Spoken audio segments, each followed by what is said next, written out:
Ever since expanding the horizons of California outdoors, Bob Mills has traveled to a number of interesting places outside of California.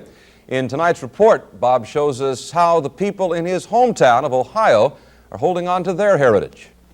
Here's an interesting little side trip if you're ever back in western Ohio. And it's also a good example of how one area is holding on to its past history and tradition.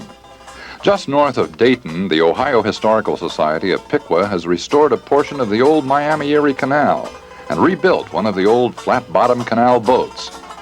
50 years after the signing of the Declaration of Independence, immigrants flocked to the fertile acres of Ohio, cleared land and raised crops. But people were starving amidst plenty. There was no way to get the crops to market. That's why the Miami-Erie Canal was built, starting in 1825. A major engineering feat in its day, considering it had to be built with pick and shovel. There were no earth-moving machines back then. 53 locks were needed to raise the canal 512 feet from its starting place at Cincinnati on the Ohio River. The little German town of New Bremen was the top of the hill. From here, the canal dropped another 374 feet through 50 locks till it reached the level of Lake Erie.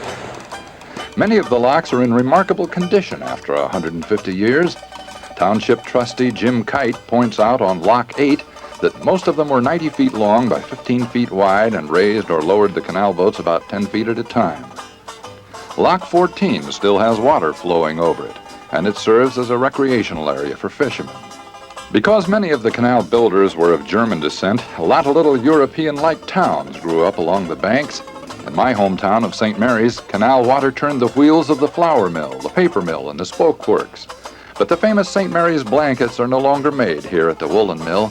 The sign is just barely readable under a layer of paint. But each spring and fall, attorney Eldon Montague and his brother Bernard lead nature walks along the towpath of the old Miami-Erie Canal, the same towpath that was trod by so many mules pulling canal boats back 150 years ago, before the railroads and before the four-lane interstates. The people of this area are keeping alive their past history and legacy of the monumental Miami-Erie Canal. It's nice to be able to report a little history from this part of western Ohio. For the news, this is Bob Mills Outdoors reporting from my hometown, St. Mary's, Ohio.